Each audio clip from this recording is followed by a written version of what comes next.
their allotted time to share all the information that we have to share today. So welcome to the first Reducing Risk in Higher Education Symposium. And we are sponsored by the West Virginia Alliance for the Economic Development of Southern West Virginia, which is housed at Marshall University Research Corporation. It's a collaboration between 10 public higher education institutions in Southern West Virginia, and the West Virginia Collegiate Recovery Network is a project of the Alliance. I want to recognize the partners that planned this event. It's a collaborative initiative involving the following: the West Virginia DHHR Bureau for Behavioral Health, the Office of Drug Control Policy, the West Virginia Higher Education Policy Commission, Marshall University Research Corp, West Virginia Collegiate Recovery Network, Marshall University Center of Excellence for Recovery, the West Virginia Drug Intervention Institute, the West Virginia Collegiate Initiative to Address High-Risk Alcohol Use, West Virginia Association of Student Personnel Administrators, West Virginia Intercollegiate Council Against Sexual Violence, WVU Collegiate Recovery, and West Virginia Drug Intervention Institute.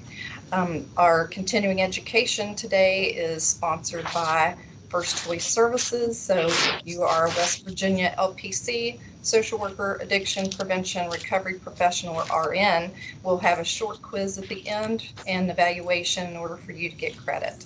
I would like to ask, if you are not one of the speakers currently speaking, to please mute your line so that we don't have any background noise or feedback. And you can feel free to introduce yourself in the chat, and then post any questions that you might have for the presenters also in the chat.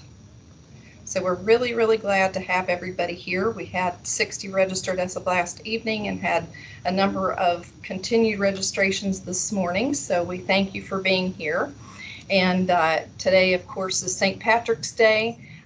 We chose this day intentionally because this is one of the highest risk days for overconsumption and use in higher education. And this morning, one of the memories that popped up on my Facebook feed was from 4 years ago when I was with WVU Collegiate Recovery, and we did one of our first harm reduction outreach events on High Street. So for those of you that know West Virginia, know WVU, know Morgantown, High Street is a location known for high consumption of alcohol.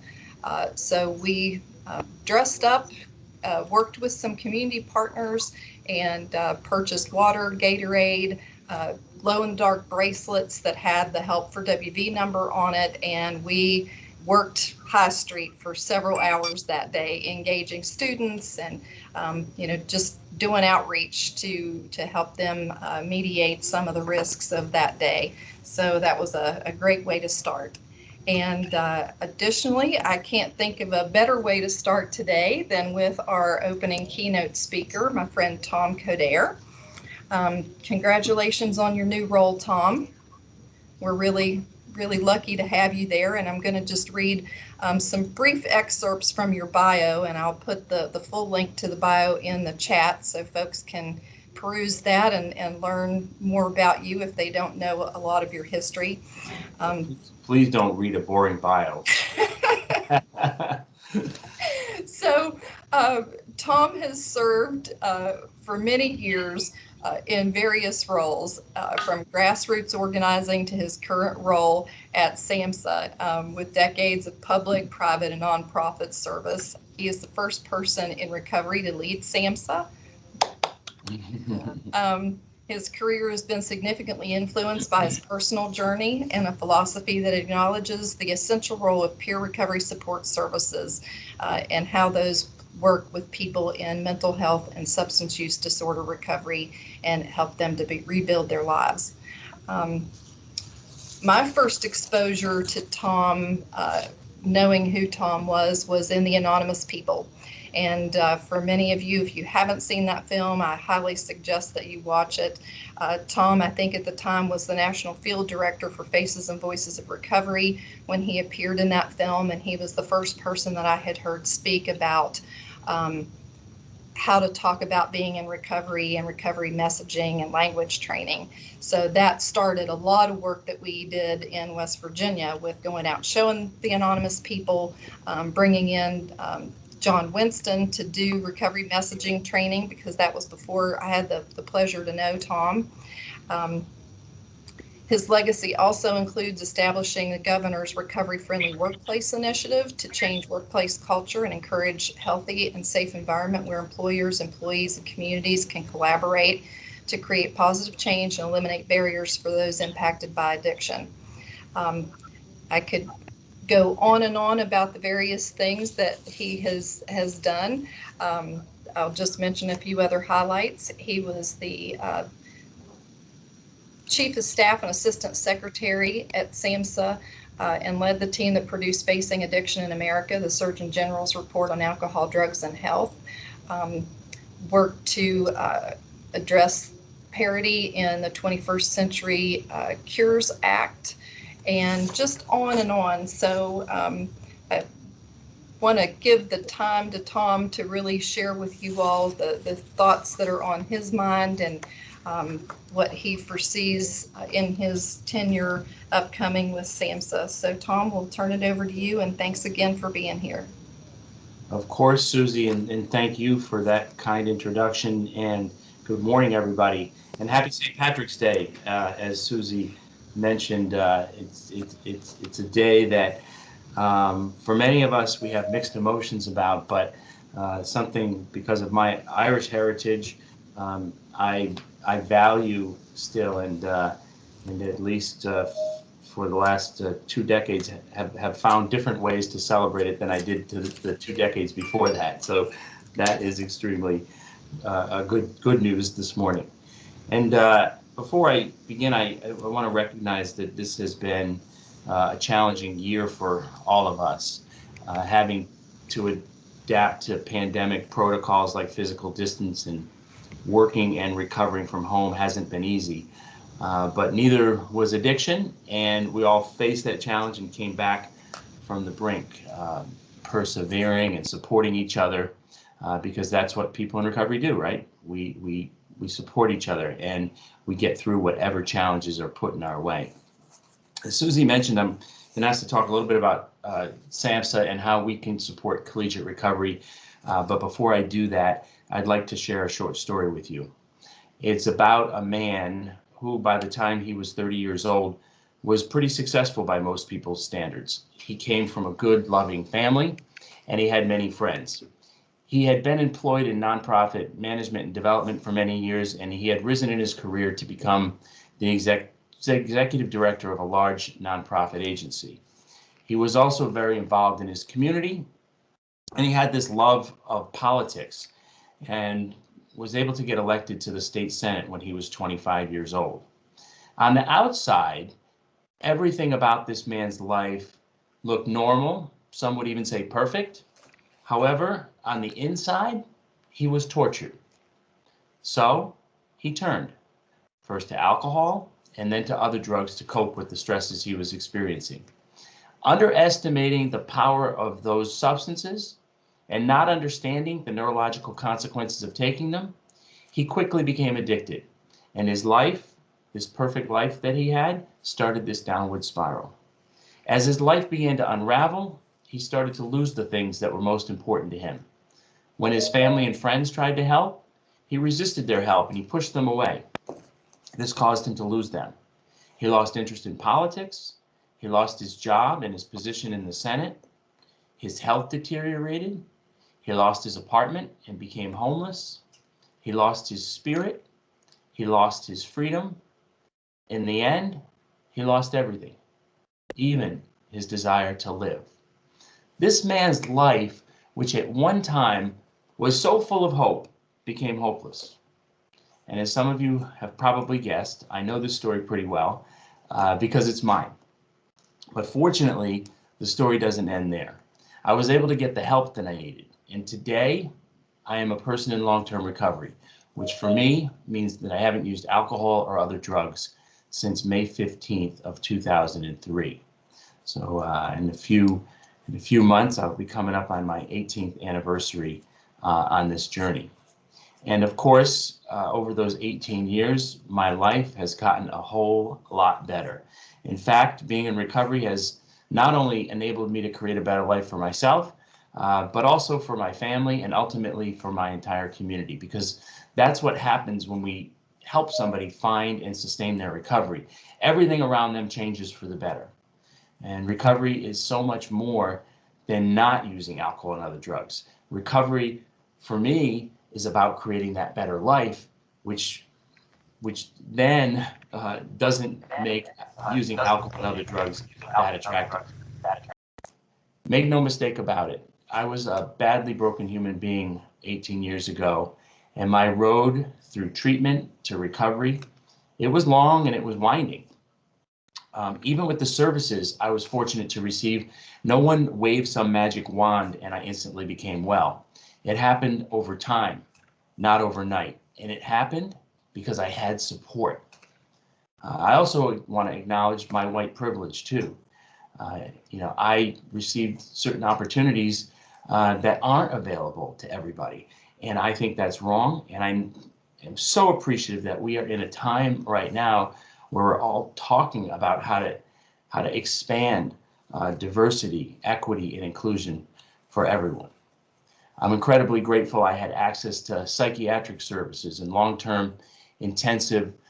I'm sorry, I had access to psychiatric services and long-term intensive substance use disorder treatment. My transition from treatment to sustained recovery was also marked by my acceptance into a recovery house where my journey continued. During this early phase of my recovery, I established a recovery regimen that sustains me to this day. I continued seeing a medical doctor and participating in outpatient counseling and therapy. I started taking care of myself physically as well as mentally. I attended 12-step fellowship meetings and I started to socialize with other people in recovery. You know, there are many pathways to recovery: 12 steps, mutual support, medication assisted, faith-based, fitness-oriented, smart recovery, and natural or spontaneous recovery. But they all have one thing in common: we don't do it alone. For me personally, peer support was essential for my recovery. Peer support taught me that I was not alone. Peer support gave me hope, a community, a belief in today, and a faith in tomorrow. Peer support also provided a resilient and robust infrastructure of people and places, and peer support provided a loving but rigorous cohort of reinforcers. This sounds pretty familiar to a lot of you that are involved with collegiate recovery, because that's exactly what you guys are doing every day for people. After living as a resident in a recovery house for 6 months, I eventually became the assistant house manager and then the house manager. And for almost 3 years, I called it my home. While living there, I went back to school and I finished my bachelor's degree as a non-traditional student. I don't know if any of you have had this experience, but I used to start things all the time in active addiction and never finish them. Going to school was one of them. I was 9 credits short of getting my bachelor's degree. Being in recovery enabled me to go back and to do that. I also obtained employment outside the recovery house, employment that bolstered my confidence and encouraged me to take the next steps on my journey. So today, through treatment, recovery, hard work, I'm once again an active and productive member of my community, and I have regained the things in my life that are most important to me. When I had 3.5 years in recovery, I went to work for Faces and Voices of Recovery in Washington as their national field director. Then I was able to go back to the Rhode Island Senate, where I once served, and become the chief of staff to the Senate president. In 2014, as Susie mentioned, I was appointed by President Obama as a senior advisor to the administrator at SAMSA. And after that, I returned to the Rhode Island State House, but this time as a senior advisor to the governor. Last November, November of 2019, I returned to SAMSA as the regional administrator for New England. And most recently, on January 20th, when President Biden came into office, I was asked if I would serve as the acting assistant secretary for mental health and substance use. So this has been an incredible journey for me. And throughout my journey, I've also been very fortunate to have incredible support from my family that family that I talked about earlier, who when they tried to help me, I resisted their help and pushed them away. Well, I'm back in their lives and they're back in my life. My 5 nieces and nephews, my brother, my sister. I redeveloped the relationship with my parents.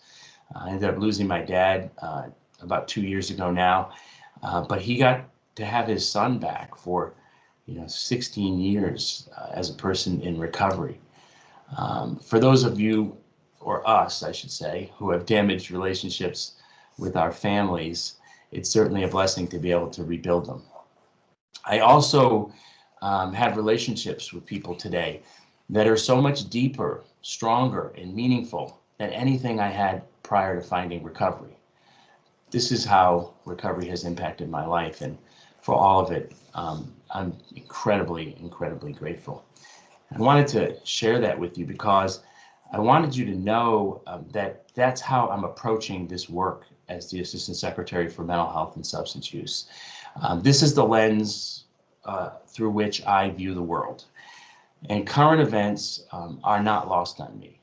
The entire world had to recalibrate the definition of normality and the range of emotional expression after 9/11. That's when I got into recovery shortly thereafter. Now we find ourselves in the middle of this global pandemic, and the responsibility is falling on many of us to carry forward a new and sophisticated practice in integrated care. It's espousing the inseparability of the mind and the body and valuing the unique but common mental and substance use conditions that are experienced by many of our citizens. Whether it's COVID-19, civil unrest brought about by our failure as a country to address racism and social inequities toward Black, Indigenous, and people of color, or other challenges that individuals face, these will all require a new and heightened level of conversation, a core understanding of individual intrinsic value, and a firmer belief that assisting others, walking beside them on their path, the work that you do every day in collegiate recovery, is not a service, but rather a privilege. SAMSA is super supportive of the full continuum in the addiction landscape. And not only that full continuum of prevention, intervention, treatment, and recovery support, but that full intervention for everybody, and that includes higher education. I've been fortunate enough to be friends with Susie and Tim Raybolt and so many other important people in the collegiate recovery movement. And I've really learned, while I didn't have access to those services when I was in college, and, I appreciate Susie recognizing, today being a difficult day for many people in college, as there'll be a lot of substance use today in celebration of St. Patrick's Day. And one of my mentors, Bill White, describes college as this abstinent, hostile environment. So we have our work cut out for us, and the importance of building recovery-friendly campuses and communities is really super important. But collegiate recovery should be just as normal to expect on campuses as other services. Just as important as a library or a fitness center is to a campus, so should collegiate recovery. SAMSA is working with our partners across government. We believe that this is a really important opportunity moment. We've got people, not just myself as a person in recovery at the helm of SAMSA, but right now we have cabinet secretaries. Deb Haaland, Congresswoman Deb Haaland was just confirmed to be the Secretary of Interior 2 days ago.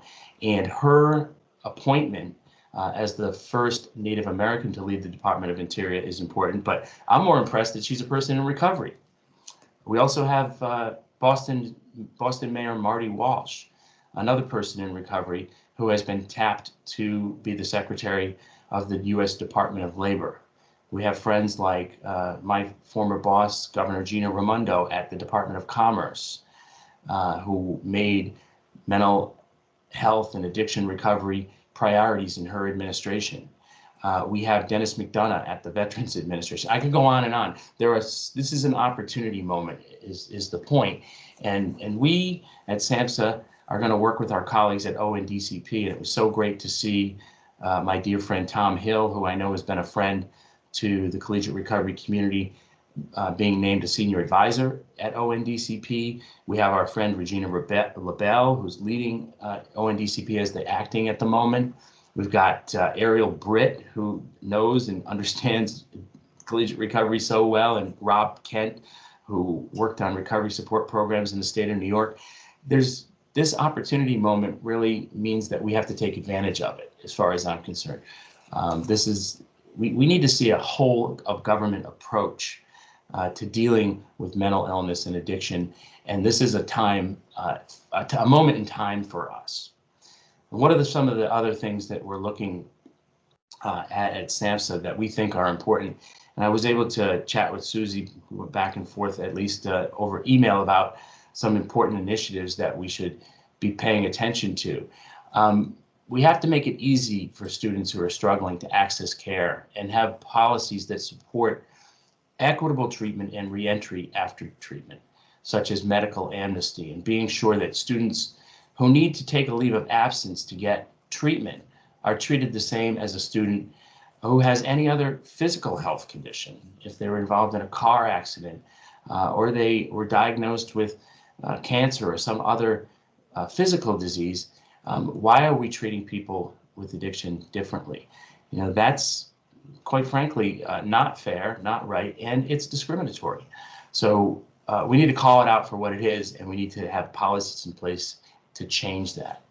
And although we don't have a lot of data about students who overdose or die from overdoses, we all know one is too many, and we have to really pay attention. We had a record number of overdoses last year, according to preliminary data from the CDC. And we have a relatively inexpensive and very harmless medication that can be administered by anyone.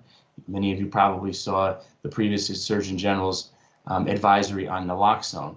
Well, naloxone should be available widely on campuses, including spaces such as gyms, stadiums, arenas, and especially in dorms. And everyone who could potentially come into somebody who might need access to this life-saving medication should have access to it. In my home state of Rhode Island, a creative invention was created called a Nalox box. And these Nalox boxes are just like AEDs. They are placed in high traffic areas in our community. In fact, the governor of Rhode Island issued an order having them put in all public buildings. And so these Nalox boxes contain doses of naloxone in them. And so that anyone can access that if they run into somebody who is experiencing an overdose. We should have those on college campuses. We also, have to, deal with the issues of negative public attitudes around addiction, that we often hear called stigma. The stigma that exists around these diseases continues to permeate and continues to prevent people from seeking help or getting the help that they need for their addiction, like I was able to do. I had to go through an arrest in a very public, humiliating process to get access to the care I needed. Why? One of the reasons why is I was afraid. I was afraid what people would think about me. I was afraid to reach out for help. I was afraid to be found out as a public person. And so when we talk about this more openly and honestly, when we recognize that this is a disease, when we remove the discriminatory barriers that have been erected that prevent people from getting the help that they need, we end up eradicating some of those negative public attitudes. And that's going to be super important. And I know it's one of the things that you guys have been focused on. I know I only have 5 minutes left, so I wanted to share just a couple slides with you about some SAMSA resources that we are providing. And I've never done this before on slideshows, so let me just see And Susie, shake your head if you can see my slides. Okay, great. So I wanted to let you know about a few of the SAMSA public, the resources that SAMSA has, because I know everybody looks to SAMSA for different kinds of resources. The first kind of resource we have are publications and digital products. This publication that was released in November of 2018 is a kit that discusses the consequences of substance misuse amongst college students, including misuse of prescription and over-the-counter drugs, and explores the causational factors such as peer pressure, stress, social norms, and advertising messages. If you're not aware of it, please check it out. It's a great resource. In December of 2019, SAMSA released another guide around substance misuse prevention for young adults. This one is chock full of information for healthcare providers, systems, and communities seeking to prevent substance misuse among young adults. It describes relevant research findings, because I know you guys are dealing with college campuses. They want to know that the programs you're putting forward have some type of research base or evidence base behind them. I think about the Surgeon General's report that Susie mentioned that I worked on as well. The Surgeon General's report on alcohol, drugs, and health can be a great resource for all of you when you're looking at what kind of programs to lift up on college campuses.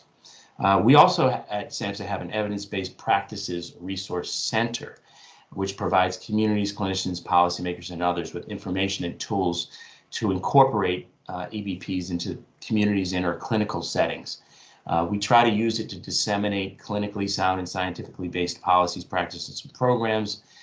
We work with other federal partners to identify the latest prevention, treatment, and recovery science. And we help practitioners perform comprehensive needs assessments, select appropriate interventions, support implementation, and evaluate their work. These are some of the resource titles that are available in the Evidence-Based Practice Resource Center. We're continually adding to it though, so we encourage people to go back and check it out on a regular basis. And I'm going to provide these slides to Susie. She can get them out to you guys so you can click on the links and have access to that. Many of you know about our ATTCs. The ATTCs are great resources for you to get connected with and to stay informed and to take advantage of some of the training that's offered to the field through these. They were established a long time ago by SAMSA, and they accelerate the adoption and implementation of evidence-based and promising addiction treatment and recovery-oriented practices and services. Your Central East ATTC is your ATTC for West Virginia. If you're in another part of the country, you can just go to SAMSA's website and find out which one applies to you.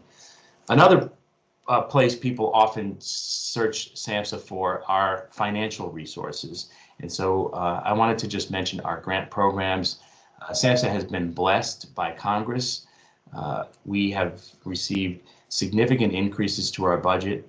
In November of last year, our budget was $6 billion, which may seem like a lot, but that's to take care of the entire country's behavioral health needs. Not a lot of money. But in December, with the passage of the COVID relief bill, we received $4.25 billion additional dollars. Then with the passage of the American Rescue Plan last week, we received an additional $3.5 billion. So those are significant increases. SAMSA's budget just grew by more than doubled, right? And that's going to give us the resources we need to really get dollars out into the community. And I think the biggest tranches of money that were increased were the substance abuse prevention and treatment block grants. And those block grants go directly to the states, and then the states contract with community-based organizations and local providers to get that money awarded and to put it to work in communities. So please work with your single state agency, authority rather, to help them understand the needs of collegiate recovery and how they can support collegiate recovery through those programs. There's some other grant programs that I've listed here, but just wanted to highlight that one. There's some grant announcements and awards that are coming up. You may want to check these out and see if you qualify for any of them or you want to apply for any of them. You can always follow, and these are updated regularly on our website as well. you can go to the grant announcement page on our website that's listed at the bottom and check out the current offerings. You can also sign up for grants.gov announcements so that you're getting on a regular basis the announcements from all the different federal agencies, because as I talked about with this all of government approach, you're going to start seeing stuff pop out of recovery type proposals pop out of different agencies.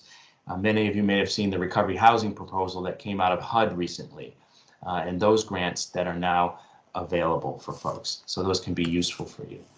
So to close, I'll just say that SAMSA's mission is to reduce the impact of substance abuse and mental illness on America's communities. You have a partner in us as far as collegiate recovery is concerned, and it's been an honor and a privilege to be with you today and to serve in this position for however long the new administration wants me to be here. So I look forward to working with you, Susie, and your entire team to help advance collegiate recovery in that time. Thank you, Tom. You're welcome. That was great information. You packed a lot into a short period of time. It was great to hear more about your story. There are a few clips, in addition to the anonymous people, there are a few other clips on YouTube when I was doing a little bit more research that I came across and learned a few other things about your story. So thank you. Are you stalking me, Susie? We don't use that word. Joking, I'm joking. It's called enthusiastic admiration. That's right. It's all good fun. Well, I really appreciate that. And again, the reason I am so public about my recovery is I think it is an important thing for those of us who it makes sense to do, to be public about it, to break down some of those negative public attitudes and to be able to make people really feel that there's hope. My journey, while it's unique to me, it's not unique at all. There's 25 million Americans who are in long-term recovery today, who have resolved their issues with substance use and have gone on to create these amazing lives for themselves and done amazing things in our community. And I'm honored to be counted amongst them. Well, we thank you for everything you've done over the years. When I was reading the bio last evening, reading it over again, the event that you did crossing the bridge, the Brooklyn Bridge in September 2008, that was actually the inspiration for the first Walk for Recovery in West Virginia, because we had an individual from Parkersburg who participated in that, and she came back and she said it was awesome, we should do this. So in 2010, we started that at our annual, our association conference in West Virginia. So, just know that you have had a great reach across many, many aspects. We really are just couldn't be more thrilled for you to be in the role that you're in. And I'm glad that you shared information about the other people that are, high up in the administration and public about their recovery, because we're really dealing with a lot of stigma, and we're struggling in West Virginia right now with the harm reduction issue. There are some very unfortunate pieces of legislation floating around out there right now, and I'm really afraid for the impact that that's going to have on individuals. So well, that's unfortunate. That's really unfortunate, because someone can't get into recovery if they're dead, and exactly. We need to meet people where they are. We need to give them the help that they need, and we need to look at those things as important interventions to help connect people to treatment. The new administration has a real big focus on this, and you'll be hearing a lot more from us on harm reduction. So hopefully that will support your local efforts when you can point to some of the national work that's being done. And in the, I'll just point to this too, in the bill that just passed last week, there's $30 million new dollars for SAMSA to do harm reduction activities with, that passed Congress. So we will be watching closely what's happening in West Virginia, and hope you guys apply for some of those funds as they get put out for competition. Thank you, Tom. We appreciate that. Take care. Thank you. Have a good day, everybody, and happy St. Patrick's Day. You too. Bye-bye now. Well, I hope everybody enjoyed our opening keynote. We are going to take a very brief break, and we'll start back at 9:40 with Lindsay Montgomery from Kennesaw State University.